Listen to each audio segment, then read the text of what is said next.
এই মুহূর্তে দাঁড়িয়ে আছি ঠাকুরগাঁও জেলার যে সবচেয়ে বড় কাঁচামালের আড়ত রয়েছে জেলার সমবায় মার্কেট। এই সমবায় মার্কেটে সকালবেলায় এখানে এসে যে সবজিগুলো রয়েছে, কাঁচা বাজার রয়েছে, এই কাঁচা বাজারের খোঁজ খবর আমরা নিয়েছি।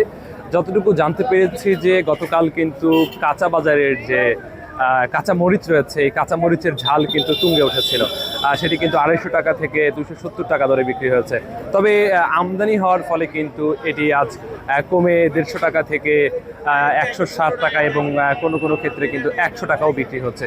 এছাড়াও কাঁচা বাজারে যে প্রয়োজনীয় সবজিগুলো রয়েছে আমরা এগুলোর বাজার দর জানার চেষ্টা করেছি। আলু 16 টাকা দরে বিক্রি হচ্ছে, টমেটো 40 টাকা দরে বিক্রি হচ্ছে এবং শশাও কিন্তু 40 টাকা দরে, সেই সাথে লাউ কিন্তু 10 টাকা, মিষ্টি কুমড়া 15 টাকা দরে বিক্রি হচ্ছে, ঢেঁড়স কিন্তু 12 টাকা থেকে 20 টাকা দরে বিক্রি হচ্ছে। এছাড়াও প্রয়োজনীয় যে দ্রব্যগুলো রয়েছে এগুলোর দাম কিন্তু ক্রমশই ওঠানামা করছে। তবে আমরা যতটুকু জানতে পেরেছি শশা যেখানে গত এক সপ্তাহ আগে 10 টাকা দরে বিক্রি হয়েছে সেটি কিন্তু আজ 40 টাকা দরে বিক্রি হচ্ছে এবং অন্যদিকে টমেটো সেটি কিন্তু 60 থেকে 70 টাকা দরে বিক্রি হলেও আজ কিন্তু সেটি 40 টাকা দরে বিক্রি হচ্ছে। এভাবেই বিভিন্ন প্রয়োজনীয় যে কাঁচা বাজারগুলো রয়েছে এগুলোর বাজার ওঠানামা করছে। আমরা এখানকার যারা ক্রেতা বিক্রেতা রয়েছে তাদের সাথে কথা বলেছি, তারা আমাদেরকে যতটুকু জানিয়েছেন যে বাজারের যে আমদানি, এই কাঁচা বাজারের আমদানি হওয়ার সাথেই কিন্তু এই বাজার ওঠানামার যে বিষয়টি সেটি তারা সেটিকে বলছেন।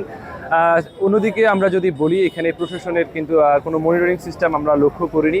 তবে ক্রেতারা বলছে যে নিয়মিতই যার যদি প্রশাসনের মাধ্যমে মনিটরিং সিস্টেম করা হয় তাহলে কিন্তু বাজার নিয়ন্ত্রণে আসবে, সেই সাথে সাধারণ যারা ক্রেতা রয়েছে তাদের নাগালের মধ্যে এই বাজার থাকবে বলে তাদের প্রত্যাশা।